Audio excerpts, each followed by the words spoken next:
Hello everybody and welcome to episode 60 of Employment Law Matters. I'm Barrister Daniel Barnett and I've got a little bit of a funny story to tell you about this and the next episode, which is a two-part special on GDPR 2 years on. Here's what happened. I actually recorded this episode, which was an interview with top data protection lawyer Emma Erskine-Fox from TLT Solicitors back in March. It was right at the beginning of March, and we recorded it in my room in Chambers. She came down to London to record this chat with me. It was quite long, so we decided to split it into two podcast episodes. But then, that very afternoon, I went home. I hadn't synced my computer overnight, which is something I do as a matter of course. And then I decided not to go back to Chambers because of lockdown. I decided I was going to self-isolate a couple of weeks before lockdown was actually declared by Boris Johnson. I decided to work from home, not in Chambers, which meant I haven't actually been able to access the recording of the interview with Emma Erskine-Fox since lockdown, since March. It's been sitting in my room in Chambers. Now, yesterday, which was the 5th of August, I went into London and went into Chambers for the first time since March, just to grab a couple of things, some files, some work I needed.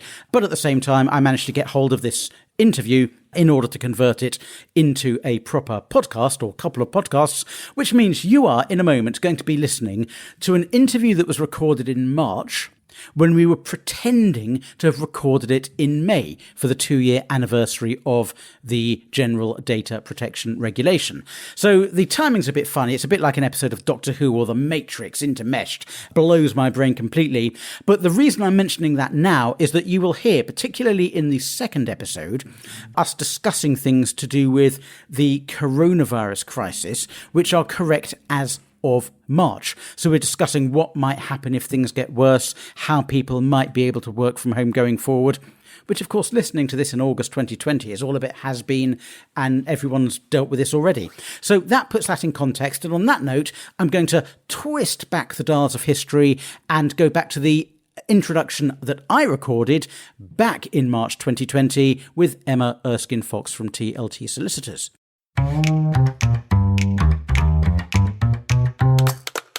Hello everybody, Daniel Barnett here from Outer Temple Chambers and welcome to this episode of Employment Law Matters. Thank you so much for listening in.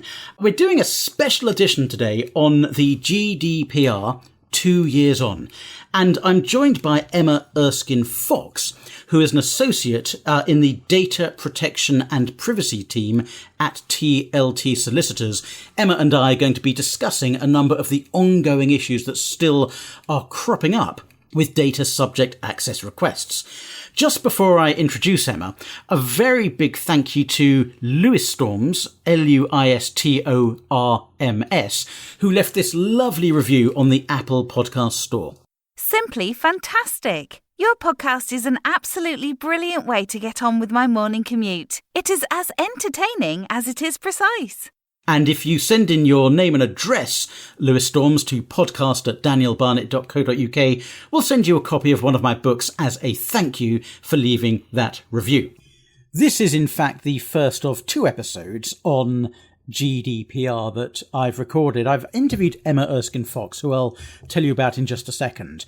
But it was such a good and wide-ranging interview, taking about 50 minutes, that I decided to split it over two podcast episodes. So this week, we'll be dealing with the general points about the GDPR, including the difference between the GDPR and the Data Protection Act, what sort of prosecutions and fines have been going on so far, how long HR professionals should keep records for, whether requests have to say they're data protection requests, what you do with people who put in multiple requests or grudge requests, the circumstances when employers can refuse to respond, and how long employers have got to deal with a GDPR request. In next week's episode, we'll focus on the things that employers need to search for, defining the search parameters, dealing with requests for common names or initials, and also redaction. We'll also next week cover some questions that have been tweeted into me by people who follow me on Twitter, because about 2 hours before recording this, I tweeted out, I'm interviewing Emma Erskine-Fox from TLT Solicitors in 2 hours' time. Please send me any questions you'd like me to ask her. And we've got about 10 questions which will feature at the end of next week's episode. Emma Erskine Fox works out of the Bristol office of TLT Solicitors. She's part of the Data Protection and Privacy team, one of their national teams. And she advises organisations ranging from startups and fast-growing companies through to the major international banks and big retailers. Her hobbies in her spare time are running, singing and baking. And if you want to follow her on Twitter, her Twitter handle is @EmmaFoxLaw. Welcome to Employment Law Matters with Barrister Daniel Barnett. Emma, let's start with a pretty rudimentary question. Now, we're looking at the 2-year anniversary of the GDPR. We've been stuck with it, if that's the right phrase, for the last couple of years. What's the difference between the GDPR and the Data Protection Act 2018? That's a really good question, and one that we get a lot. I think there is a bit of confusion about the interplay between the two pieces of legislation. The GDPR was the pan-European piece of legislation that was brought in to kind of harmonise data protection law across the EU. The Data Protection Act doesn't implement the GDPR into UK law. It sits alongside the GDPR, and the GDPR is going to be implemented post-Brexit by the Withdrawal Act. So the two pieces of legislation sit alongside each other. The DPA primarily, for most organisations, has sort of clarifications and derogations from the GDPR, so deals with exceptions and things like that. It also has the function of implementing the Data Protection Law Enforcement Directive, which was another European piece of legislation. For any lawyers listening, obviously the difference between a directive and a regulation is that a directive needs to be implemented by member state law. And so that's what the Data Protection Act does in Part 3, which is applicable to law enforcement bodies processing data for law enforcement purposes. So from what you're saying, when we finally leave Europe, we're at the moment in this bizarre interregnum period. Yes. When we finally leave, it's going to be exactly the same. Broadly, yes. And we've had some noises from the government as to they might be sort of looking to deviate slightly from that regime. But certainly for the time being, our assumption is that, yes, the regime will be broadly the same. Now, we've all seen these posters that are being stuck up everywhere. They're all over my chambers saying, be really careful of data. If you're not careful, you could get prosecuted and have a €20 million fine or fine of 4% of your turnover. But as far as I'm aware, no one's actually been prosecuted in the last 2 years. Is that right? So, well, we've definitely seen some fines starting to come out in the last couple of years. The two most significant ones aren't final fines yet, but they were against BA and Marriott, and they are currently still notices of intent to fine, but they were really significant sums of money. BA was 183 million odd, and Marriott was some 9,900 million, something like that. So it is something that the regulator is starting to take seriously. Those were both really significant security breaches. So, issues with kind of, not patching security measures and things like that.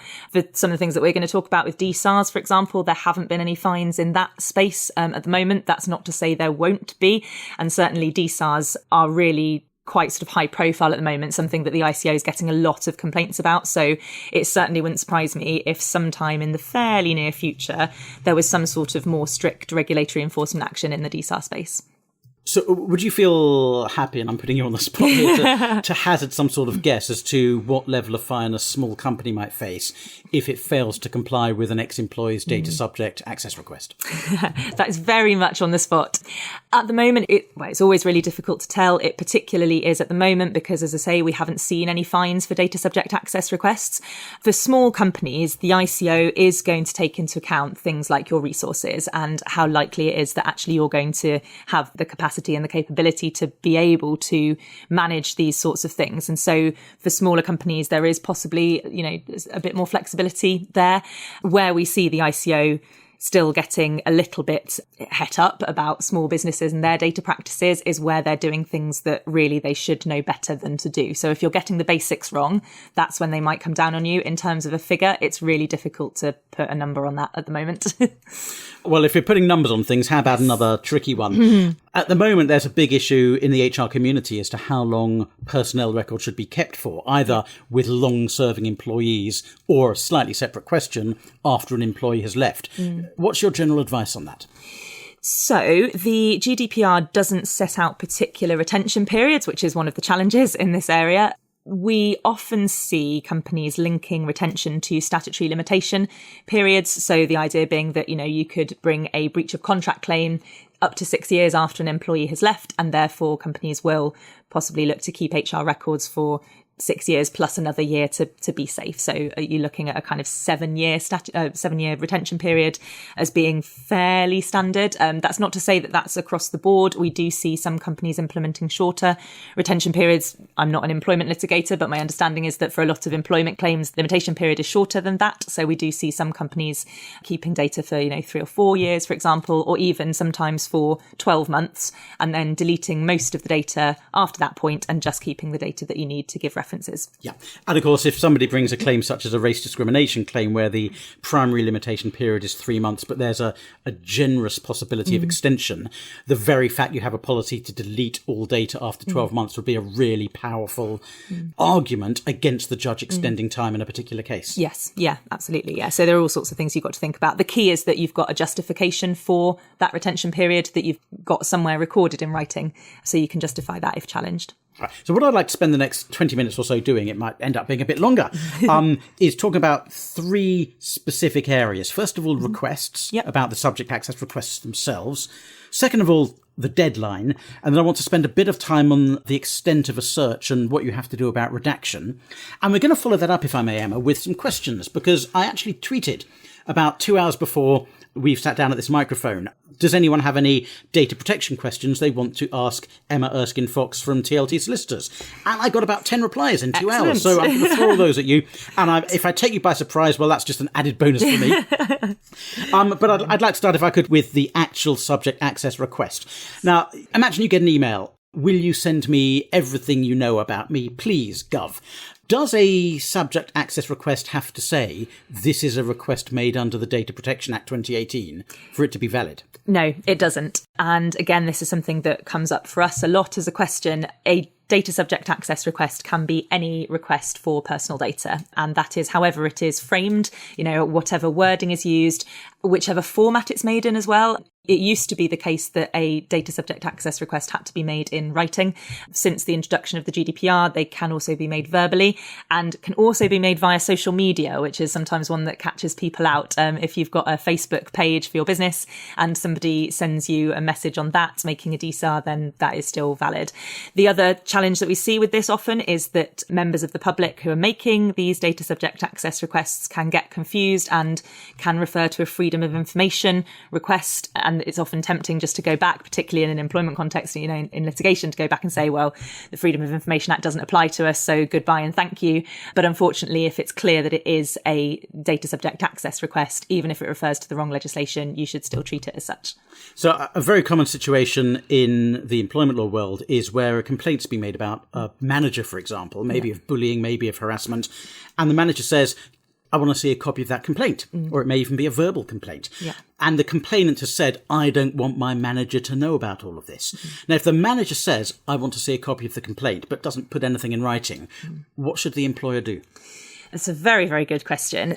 One of the things that's important to bear in mind here is that you don't need to disclose data, but we'll get onto some of this when we're talking about redactions later on, but you don't need to disclose data if to do so would infringe a third party's data protection rights. So effectively, if disclosing that complaint would be a breach in itself of your GDPR obligations because it would reveal, sensitive information that other employee has revealed, then you wouldn't be expected to disclose that. So in those circumstances, can an employer just say no and leave it at that? Or do they have to go into more detail? You would probably, as a best practice point of view, go into a little bit more detail as to why that is. So it would be best practice to say, we can't do that because disclosing that would infringe a third party's privacy rights or something like that. And I suppose there are also, things to consider. Again, we'll come onto them in a bit more detail a bit later, I'm sure, about, litigation privilege. If there's envisaged litigation possibly arising out of this, then it's possible that document would be covered by privilege anyway. What about the employee who has a little bit of a grudge against their employer or ex-employer and just wants to be a real nuisance? Is the employee's motivation relevant? Unfortunately not. So DSARs are what we call purpose agnostic, which means that it doesn't matter why somebody has made one. Again, this is a really common problem for businesses, that DSARs are often made in the context of litigation or contemplated litigation, and just as a fishing exercise or just to kind of cause more hassle and more costs for the employer. There are situations in which you can refuse to respond to a DSAR if it's what we call manifestly unfounded or excessive. challenge with that at the moment is we don't have a lot of guidance on what that looks like, and it hasn't been tested yet. So broadly speaking, even if somebody is just making a DSAR to be vexatious, to be litigious, to cause more trouble, then it would still need to be complied with. What about if a large group of employees put in a DSAR at the same time in order to derail the employer's ability to deal with them? Because each one is incredibly time consuming, as we know. Say a union or a group of employees say, let's put in 20 subject access requests and start that 1 month clock ticking today, and we know the employer will collapse under the strain trying to deal with it. Would that be a request that's manifestly unfounded or excessive? So one of the things that is made quite clear in the Information Commissioner's Office draft guidance on responding to DSARs, which they're consulting on at the moment, is that if DSARs are made on that sort of bulk level, they still need to be treated as individual DSARs. And the idea of manifestly unfounded or excessive, unfortunately, can only be applied to DSARs made by one particular person. So if you've got DSARs made by 20 people, then it has to be whether each one is manifestly unfounded or excessive, not if those 20 taken together are manifestly unfounded or excessive. Now, there is a little bit of a suggestion in that draft guidance that the regulator might be a little bit more sympathetic about these sort of bulk DSARs. That they're talking about, we'll take into account the volume of requests and the steps you've taken to deal with them despite the large volume. So if you are getting loads, and, we see these being made with, hundreds and hundreds of individuals, 20 is quite a small number in that context. So if you can show that you have taken steps to make sure that they are complied with, then it's possibly a little bit more flexible as to whether you meet that deadline, but strictly speaking, they do all need to be complied with and treated as individual requests.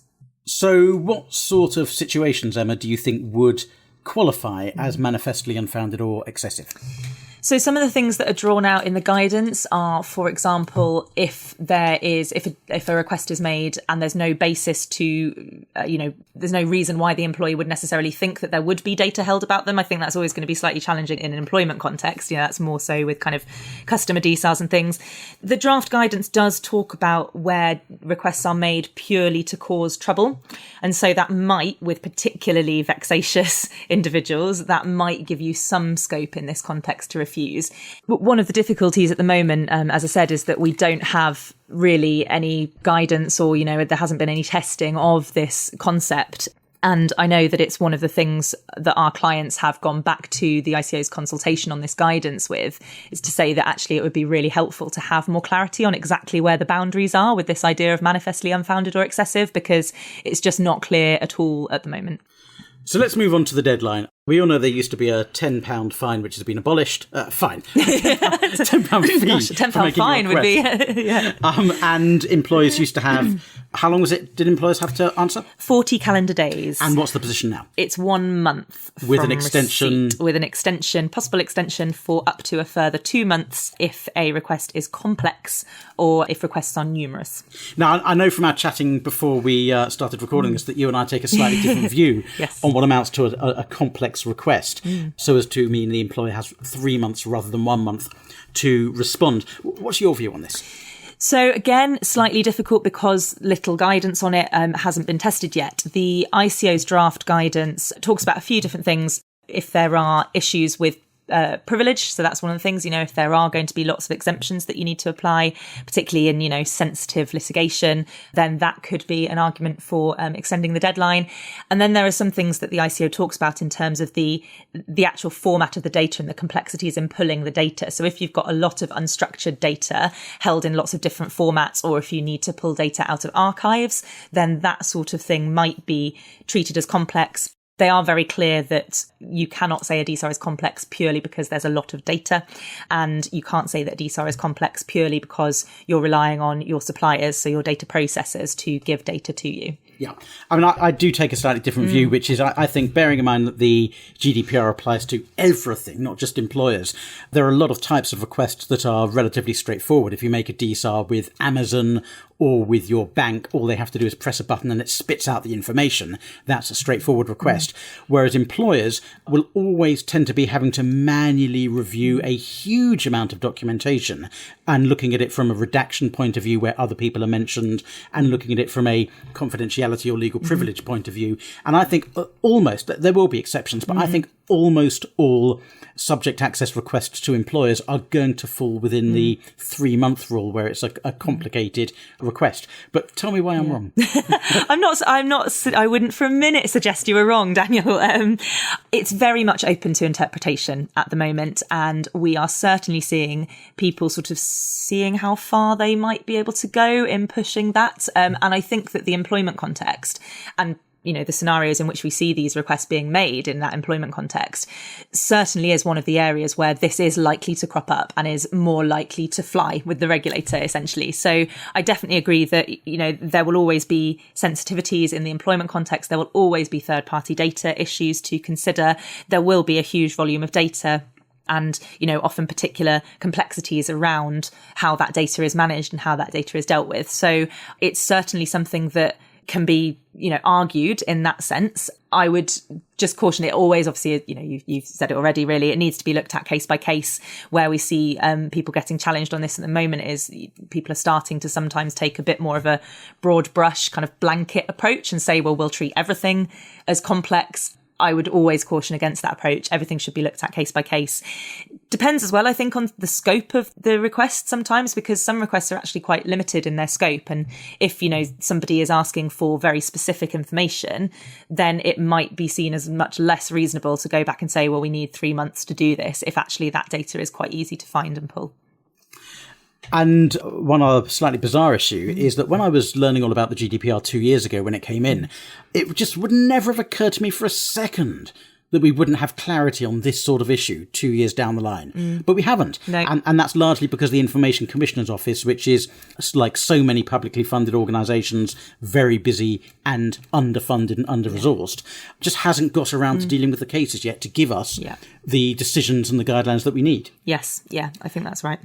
So 1 month versus 3 months is still slightly up in the air. I think there's a little more clarity about when the clock starts and when the clock stops, because a lot of people assume the clock starts when the request reaches HR. Is that right? No, unfortunately not. The time period, starts when the request is received by the organisation. And this is why it's so important to have robust escalation processes in place, because it is whenever anybody in the organisation receives the request, not when it's escalated to the right person. So, social media requests, for example, you've got your social media team running a social media page. If they receive a request, they need to know what a request looks like, how to escalate it to make sure that that does get dealt with in the appropriate amount of time. There's a little bit, again, lack of clarity slightly at the moment as to what happens if you need to get ID from somebody, because the legislation is clear that you can ask for information to identify somebody if it's not clear who they are. And, that's best practice from a privacy point of view anyway, obviously, to avoid revealing a huge amount of data, personal data to a random third party who's not actually who they say they are. But it's not actually clear at the moment whether your clock would start on receipt or on receipt of the request or on receipt of the ID. It seems reasonable to suspect that it would be receipt of the ID. Similarly, under the previous legislation, it was quite clear that if you needed to ask the data subject for further information to locate the data, so if you needed to clarify the request, then the deadline would start running when you received that further information. That's not quite as clear at the moment. And again, it's something that I know a lot of our clients have spoken to the ICO about in the wake of their consultation on the draft guidance, to get a bit more clarity on that and to say that actually, if you do need that further information, the clock starts when you receive that additional information. And what about the clock stopping? Does it stop when the organisation sends the email or puts something in the post? So it stops when the request is received. So you always have to factor that into your deadline. So if you receive a request on the 4th of March, for example, you've got until 4th of April to get that sent to the data subject. So it needs to arrive with them on or before that date. If that date happens to fall on a non-working day, not sure what the 4th of April is going to be this year, but if that falls on a non-working day, then you've got until the following working day. But it still means that realistically, if something has to be with the data subject on a Monday, you have to send it on the Friday, really, to get it there. Emma, this has been absolutely fascinating, and I think for now we're going to leave it there, but we're going to carry on with this next week, in next week's episode, when we're going to be discussing the extent of the search, so what people need to search for, what happens when you've got common names or there's a request to search for initials, and also the very knotty issue of redacting. What are you allowed to redact, and what's the easiest way to do it? I've also got a number of questions that have been tweeted to me in response to a request I put on Twitter a couple of hours ago, and we'll deal with those as well. I've got about 10 questions to ask you. So Emma Erskine Fox, thank you very much. And if you'd like to listen to the rest of that interview, please do subscribe to Employment Law Matters podcast on your regular podcast store, or you can subscribe by going to www.danielbarnett.co.uk/podcast. That was Emma Erskine Fox, an associate in the data protection and privacy team at tltsolicitors.com. You can follow her on Twitter at Emma Fox Law, and you can hear the second half of this interview next week. Thank you for listening. Any information on this podcast is for general guidance only. Always seek legal advice. Please see full terms at www.danielbarnett.co.uk/podcast terms.